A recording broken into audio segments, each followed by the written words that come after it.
Welcome to What Goes Up, a weekly markets podcast. I'm Valdana Hayek, a cross-asset reporter with Bloomberg. And I'm Katie Greifeld, also a cross-asset reporter. Federal Reserve officials spooked markets recently when they signaled they were willing to hike interest rates a few more times to get inflation under control. But a new data point this week showed inflation decelerating to the slowest pace in more than 2 years. So, what does that mean for the Fed's hiking path going forward?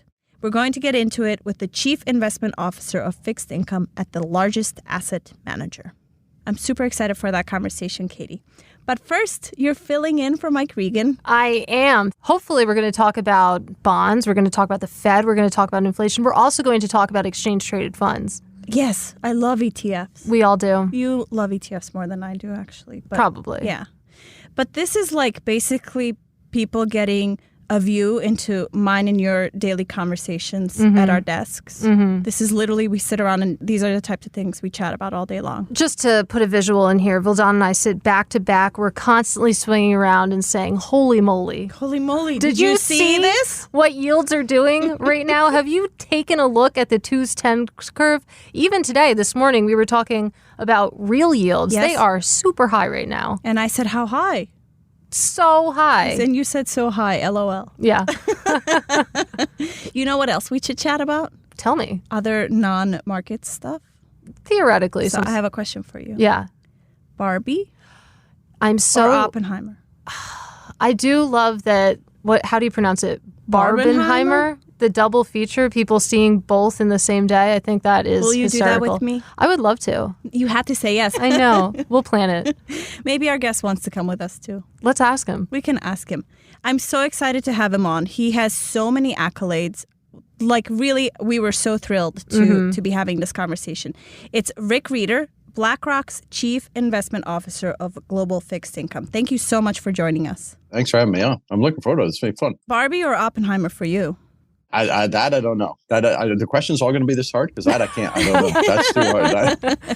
That was actually the softball That question. was the softball question. Uh-oh. Yeah. Well, Katie, the reason I was asking is because Katie sent me an article that said people are double booking. And so they're seeing both on the same day. But the Barbie ticket sales have been much they've better. marketed the heck out of it. It's crazy. Oh, I see so many ads literally every single day. Okay, Rick, just to start, like I said, you have so many accolades. You have the Morningstar Award for Investing Excellence, for Outstanding Portfolio Manager in 2023.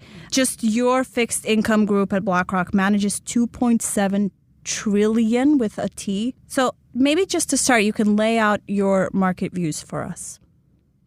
In my career, I've been doing this for over 30 years. I've never seen inflation stay so persistently high. We've lived in a world where technology, aging population, it's been hard to keep prices high. The last couple of years, post-COVID, post the dynamic around this immense fiscal and monetary stimulus that we've had to deal with, this increasingly high levels of inflation. Listen, I think we're getting on the other side of it. I think we got data on this recent CPI report that suggests that we're getting on the other side of this inflation trend. I'm just throw out one stat that blew me away when you actually break it down. The Fed is focused on core services ex shelter for a couple of reasons. One, core goods inflation's come down, but services have been sticky, and it's been sticky because wages have been high. But core services has been high ex shelter. And part of why they look at that is shelter takes a while for that inflation to come down. Rental prices take a while, but they are starting to adjust. But anyway, with my long preamble, core services ex shelter 3-month annualized is now down to 1.7%, down from 9.5% a couple of years ago. We're at 1.7. So, and you break down the other numbers. Listen, core CPI is still at 4. It's still not at target. But gosh, you look at the component parts and you look at the trajectory of where we're going. That's a really big deal. So core thesis is, listen, I think we're on the backside of, is the Fed going to hike one more time? Maybe they try and get 2 hikes out of it. But we're on the backside of what has been a bludgeoning of the interest rate market, a bludgeoning of people that have held rate-related products or interest rate sensitive. And I think that's a really big deal. Not that I think they're going to sit there for a while. So rates will stay stable for a period of time. But I think get out of the way because rates are going higher. I think we're on the backside of that, which is a big deal whether you're doing debt, equity, private equity, anything. Katie, I saw a funny tweet that said it's possible services inflation stays high because of Barbie Oppenheimer. It could. That's quite a tie-in. We'll see if the data bears that out. But there's about 5 different things I want to get to there. But I want to start with just inflation overall, because headline CPI fell to 3%, which it feels like we haven't seen in a while. And the story that ran on the terminal immediately after the headline I thought was pretty bold. Inflation at 3% flags end of emergency. And Rick, you said we're on the other side of it. Do you think that we're out of crisis mode when it comes to inflation? 3% is a very different paradigm than, when you're at 4, 5, 6%. By the way, not just quantitatively, but it's also been the case. There's a lot of academic thought about when you're well above 3, that you entrench inflationary expectations in people, and it's hard to get out from under that. When you get to 3, you're at a place where you're close enough to target, and it's not that scary a piece of data, and that monetary policy doesn't have to be that concerned about it. Listen, I think you'll see inflation continue to come down. I'm much more confident that inflation is going to come down than I am unemployment rate is going to come up. One man's opinion. I don't think the Fed needs to destroy the employment paradigm today. In fact, I think it does more harm than good to try and bring that inflation down. I think there's a natural migration lower. And once you reach these levels, to your question, I did a piece today where I wrote about patience is a virtue. Just let patience, just let time and a restrictive interest rate do its work. And I think you'll find that it'll approach target over time. So over time, approaching target, meaning by the end of the year or early next year. And then obviously the very big question now is, what does this mean for the Fed's future path in terms of, do we get a hike in July and then a pause or another hike after that? What do you foresee? Yeah, it's a great question. We're not going to get to target. By the way, goods inflation, we're getting to target. But in services, we're not going to get there. We're not going to get there this year. Could you get there next year? Don't know. But I think you can get close and, certainly within spitting distance and certainly a place that you feel comfortable with. Even with today's better data, you have to marry yourself to the idea that the Fed's going to hike in July. I think it would be a big credibility problem if after they paused and the reason why they were going to pause and then people in the Fed committee have suggested we're going to get 2 more hikes. How could you not go in July if that were the case? So I think you have to write that in stone, that they're going to go in July. But I think I think they're going to still try and get another hike done, probably, November. But I think it's ambiguous now as to whether, are you going to do any more hikes? And quite frankly, the people don't understand these rates are restrictive. I think you talked about earlier, real rates at these levels, like these are restrictive levels. And if, let them marinate through the system, you see the impact it has on the banking system. You see the impact it has on commercial real estate. I think we're going to move to a form, which I think is right, a form of patience versus impatience with how restrictive rates are to try and achieve target. Well, to the idea that we should just let things marinate here, in letting things marinate, should the conversation shift to not how many more hikes are left, but how long it takes them to cut, how long they're on hold for? Listen, I think, we went through this period where the market was anticipating, particularly around the banking crisis, that you're going to have this cliff event, you're going to hike, and then you're going to have to ease quickly. And that when the Fed starts easing, when you have a crisis, they don't move 25 basis point increments, you move quickly. Listen, unless you have some form of crisis, which are always hard to anticipate, and I don't see one that's out there, you have to assume that this Fed stays on hold for at least a year and then starts to bring it down. But I think they have to bring these rates down. And, we know the issue around, it's not just the deposits at the banks, it's a cost of funding. Those deposits are so painful. But it's also, people don't talk about the debt burden on the country today. When you talk about, we spend time on the debt ceiling, but when you have an economy that's sitting with 30 trillion of debt, the longer you keep that rate up, the more you impair your fiscal flexibility. And you think about debt to GDP, what happens is not only is your debt service becoming expensive, but you want to bring rate down so nominal GDP can continue to be high so that your debt to GDP is not that scary. So I think you got to bring these rates down. I don't think you can sit here for that long because of the damage it does to the economy in multiple forms. Is there anything that could happen that would make the Fed not hike at the end of July? Or as you say, is it more a credibility issue where they would just have to go? By the way, not a zero probability, but the markets are pricing it as a remote probability. If you had some of the bank earnings that were so horrible that suggested that, gosh, the Fed is creating its own damage, not just the damage of raising rates, but keeping rates too low for too long, funding, having banks purchase assets at aggressively low yields, and then all of a sudden shock interest rates higher. Boy, it'd be pretty hard if those bank earnings numbers were dramatically worse than anticipated. Mm-hmm. Other than that, it's hard to see something else that would take them off a trajectory that would be, I think the more likely outcome is you get the July hike in, but you do a quote unquote dovish hike and suggest that, gosh, we're nearing the end of what has been a long and arduous period to get rates to a very restrictive level. So we would go from a hawkish hold to a dovish hike, which would be fun, and we'll find out pretty soon. But to the idea of it being a credibility issue if they didn't go in July, I mean, listening to you, it kind of sounds like they've forced their own hand here. And by the way, I would throw in one other thing. They're also reducing the size of the balance sheet, draining the money supply. And so the policy is not just restrictive on the rate. We go back to what the popular thing to watch is, but liquidity is a really big deal. Uh-huh. Like it doesn't get enough airtime relative to rate. When you bring down the money supply, you reduce the balance sheet, it has a real impact. I mean, you track the stock market over time relative to the growth or shrinkage of the money supply. It is very sincere. So, listen, I think this idea of you leave it there, let it marinate, reduce the balance sheet, just watch the system do what it's going to do on the backside of it.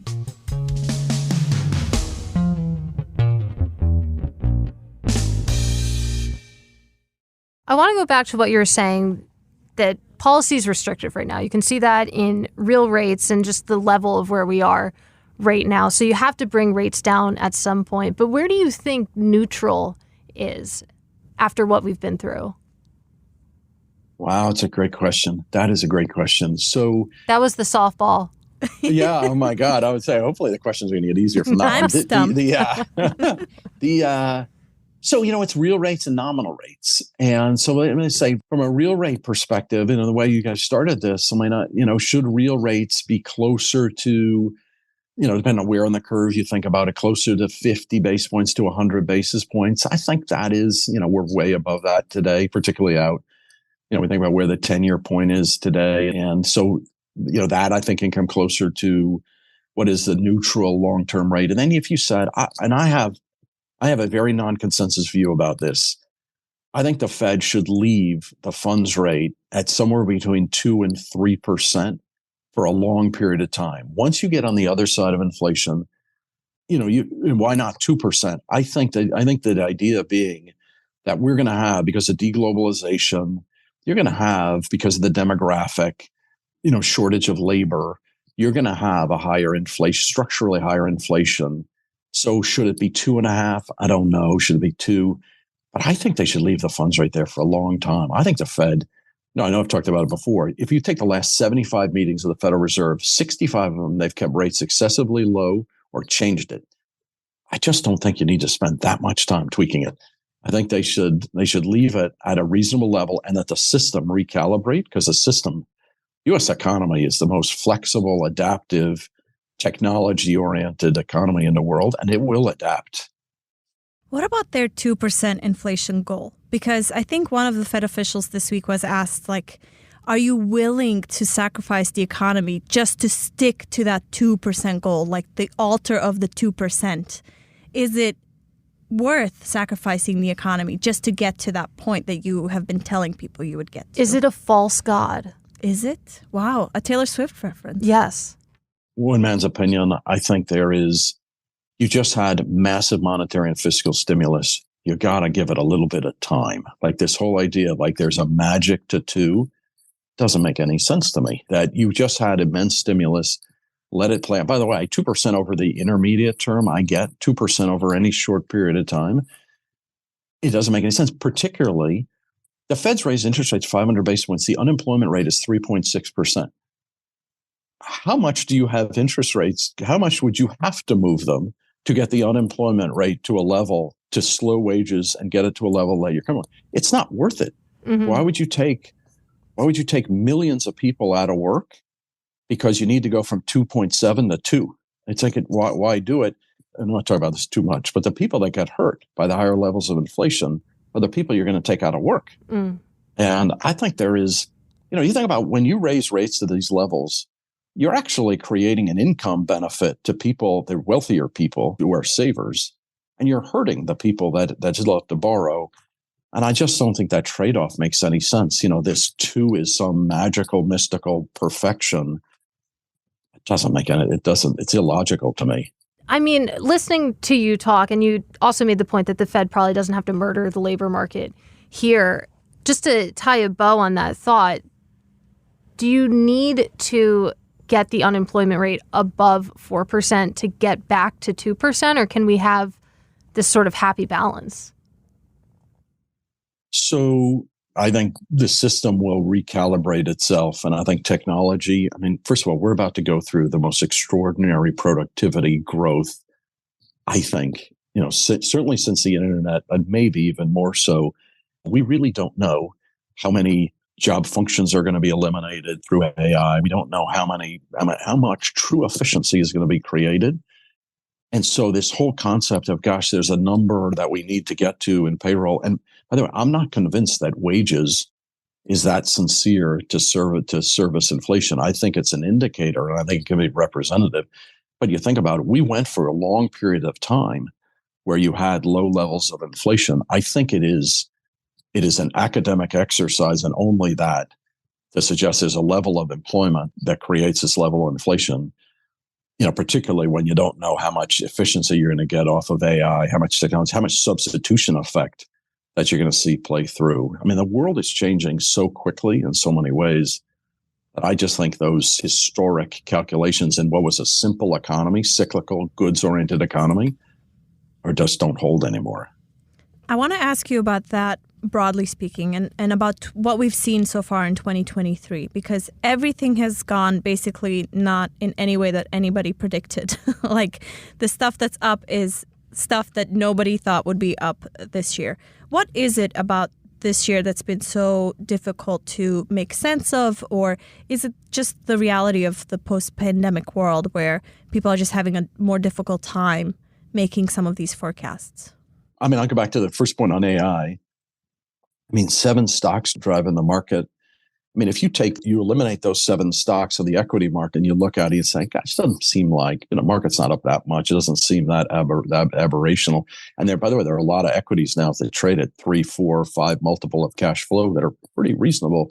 So but I think the advent of AI coming in and the true explosive opportunity set that has certainly impacted a number of equities on the backside of it. I think that has been a surprising dynamic. Second being, nobody in this generation has ever seen inflation stay as high for as long as it has and continue to surprise to the upside. And that has been, has put the central banks, we've had these false starts of inflation, particularly in places like the UK, that it feels like it's coming down. And then all of a sudden it is not. So I think those have been the things that have been the most surprising. I would say one thing I've learned over the years of investing too is the markets do what hurts the most people. And the technicals, so I just gave a presentation the other day about, some of the things I've learned over the years in investing, which I feel like I'm still learning more than I did when I first started. But, one of them is the technicals are more important than the fundamentals, truly. Fundamentals win out over long periods of time. The technicals win out much more so in the short term. And you realize what happened at the beginning of this year is people got out of equities and had reduced some of it, for obviously the pressure that was on it. All of a sudden you have this, people need to get into tech stocks. They'd reduced a lot of it. This year has been more than anyone I've seen has been driven by technicals in an incredible way, in violent ways at times. That's interesting because a conversation I've had with a lot of investors at this point is that you're just seeing a massive game of catch up, particularly when it comes to equities, because coming into the year, this was the year of fixed income. Maybe it still is, Rick. I don't know. But you had a lot of people underweight. Now they've been forced to chase that rally. And now we are where we are. But bringing it to fixed income, obviously you have a perch. You're looking across all the different asset classes within fixed income. Where do you see the most opportunity right now? Can I say one last thing about the other thing that I think is surprising, and which is a pretty profound statement. the world has talked about, like, the Fed raised rates, we have to go in a recession. I just don't know why a modern financial economy like the US goes into recession anymore, other than some quantitative, can you have a negative 1%? Well, in 2020, nominal GDP was 12. In 21, it was 7. Nominal GDP was 7. These numbers are pretty impressive. And unless you have a pandemic or unless you have some exogenous shock financial crisis, when you have a consumer-oriented, service-oriented economy, it's much more stable than people give credit to. And I think, like, if we had a negative 1% recession after these massive nominal GDP numbers, I think you'd have to, like, wake people up to tell them, like, we're in a recession now. Like, I think it's a really different paradigm. China's different because it's a debt finance, but I just think recession is grossly overstated as a phenomena today without some massive shock to the system. So it's just so different than when I first started in the business. When you had a recession, you had food lines, you had gas lines. I mean, there was like bad stuff.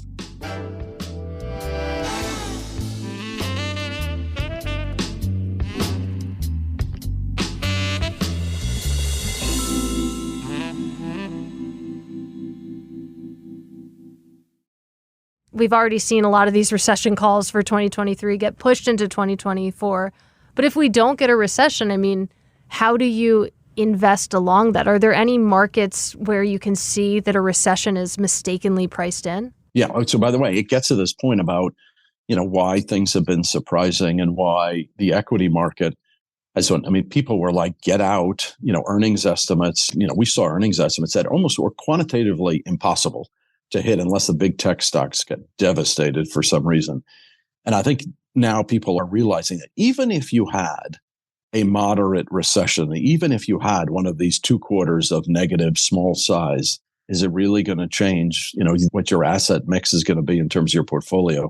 And I think that's been a big adjustment. So what do you do with that? How do you invest around it? Listen, I still think you got to own equities as part of a barbell in a portfolio. One of the beautiful things today in investing, you can own front-end yielding assets. I bought some commercial paper the other day at 6.5%. 1 year CP, 6.5%. It's like, I just want to go home at 6.5 and just sit and tell clients, listen, I'm going to get you 6.5 and I'll be taking the rest of the year off. But that's pretty attractive. But if let's say you ran a lot of carry, a lot of front-end yield, in high quality assets, investment grade credit, maybe you go a little longer on some things like agency mortgages. And then I'm going to own some of these equities.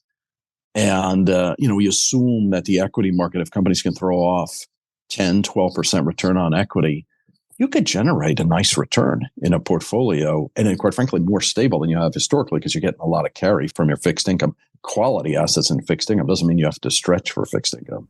I thought you were a bond guy. Here you are talking about... I move around. No, I run our global allocation fund. All right. Fair enough. Equity oriented. So, no, we do all asset classes. You know what else he runs? I do, but tell me. His own ETF. Launched in May. We're talking about, the ticker is BINC. I believe it's BlackRock Flexible Income. Did I get that right? Right. Yeah. What All took about so income. long?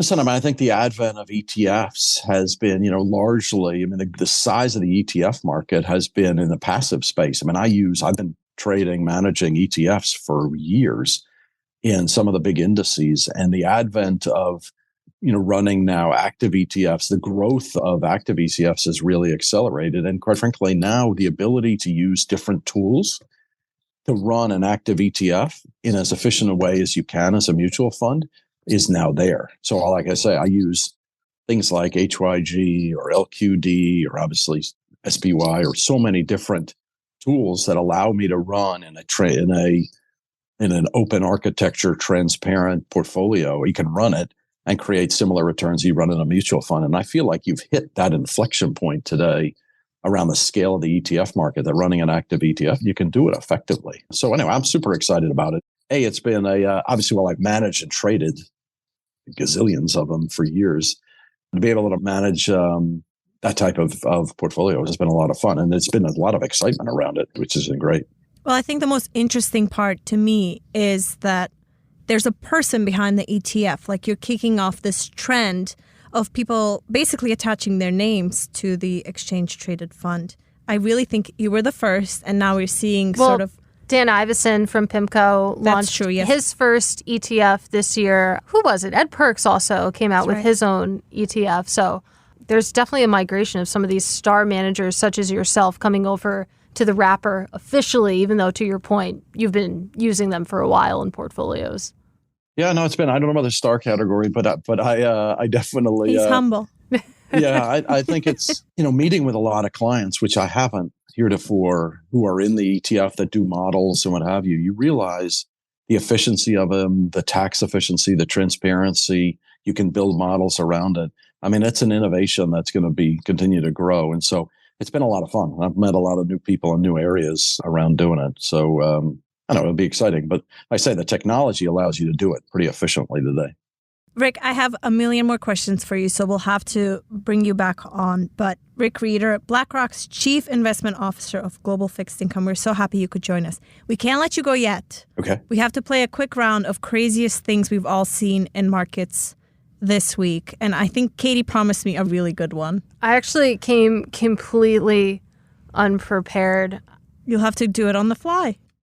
If I had to do it on the fly, I have no idea. I would just say real rates at a 15-year high. That's pretty amazing. Real rates at a 15-year high, and equities don't care at all. I remember like 2 years ago, we were writing a bunch of bearish takes about the equity market that once real yield started to move significantly higher, it was going to be lights out for risk assets, and we were completely wrong. So I was about to say, we were so right. Okay. Rick, what about you? Anything interesting you've seen in markets? Anything crazy? Anything crazy, weird? So similar thing. The volatility of the equity markets, the price of volatility is insane. We did a trade yesterday where, people follow the VIX index, but you can price option volatility at 9, 10 vol. That is crazy. People are you can buy equities without paying for them in terms of downside risk. We did a 1 day, which I don't do a lot of, in fact, very rarely in my portfolios, but you can do a 1 day option for a 1% move in the equity market and get exactly 10-1 odds. Like, it's all because volatility is so low in the equity market. People don't think the market can move.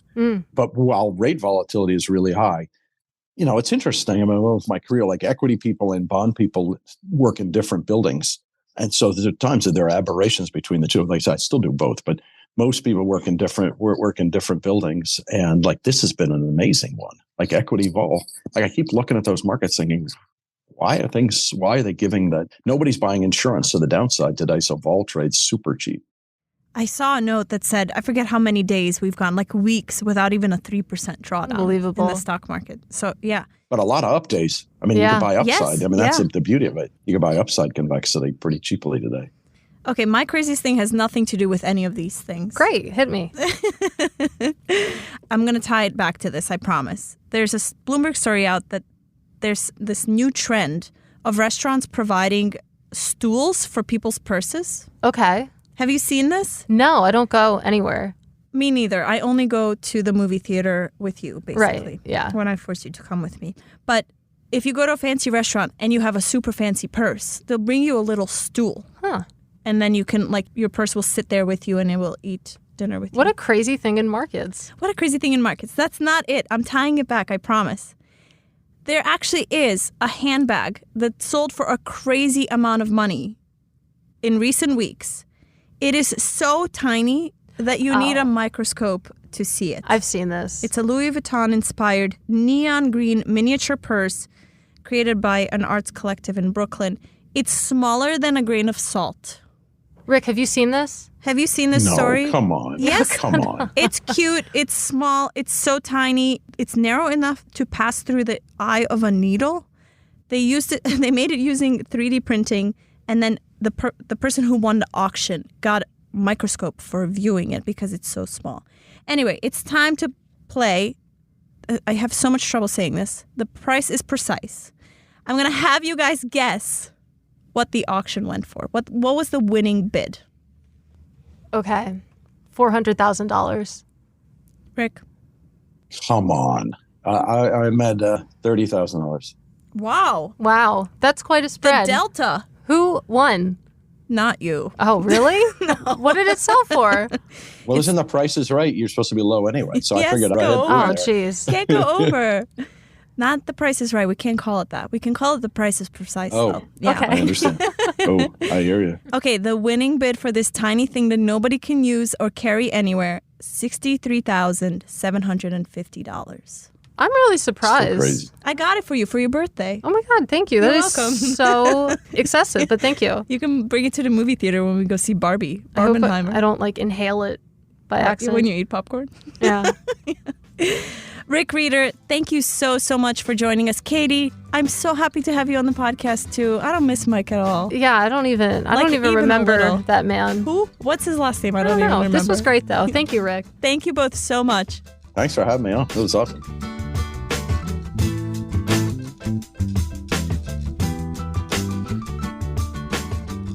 What Goes Up will be back next week. Until then, you can find us on the Bloomberg Terminal, website, and app, or wherever you get your podcasts. We'd love it if you took the time to rate and review the show so more listeners can find us. You can find us on Twitter. Follow me at Vildana Heinrich. Mike Regan is at Reganonymous. You can also follow Bloomberg Podcasts at Podcasts. What Goes Up is produced by Stacey Wong, and our head of podcasts is Sage Bauman. Thanks for listening, and we'll see you next week.